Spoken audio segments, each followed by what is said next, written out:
quickly approaching the great feast of Corpus Christi, the feast of the body and blood of the Lord, this coming Sunday.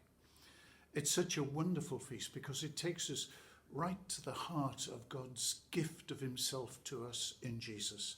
A gift not given once, but permanently there, permanently present in the Blessed Sacrament and entering, absorbing us into his life whenever we receive Holy Communion. This time, this year, lots of plans for the Feast of Corpus Christi have got to have been postponed. But that's true of many, many plans for people celebrating the sacraments, getting married, all the difficulties that we've been living with in these last 10, 11 weeks. So difficult, so difficult. But one thing has come out of it, at least in my perception, is that there's been refreshed in us this hunger for the Eucharist. It's awful not to be able to receive the Eucharist for so long and not to be able to walk into a church and be in the presence of our Blessed Lord in the Blessed Sacrament has been a real deprivation. Now, thankfully, we will be able to visit our churches again from the 15th of June.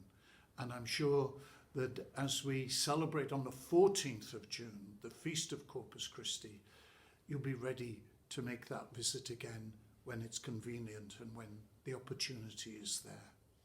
And then we still have to wait longer until we can safely, in a gathered congregation, celebrate Mass and receive our Blessed Lord in Holy Communion.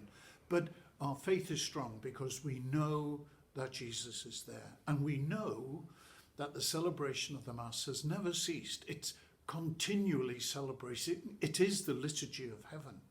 And every day during this period, Mass has been celebrated in our churches. So that rhythm, that reality of Jesus' gift of himself to his Father for our freedom to take away our sins, that is a continuing, ever-present reality in the mystery of heaven. And it's been reflected here in the never-ending celebration of Mass day by day in our churches. So as we approach this great feast, I think particularly of our shrine of the Blessed Sacrament in the Church of Corpus Christi in Maiden Lane.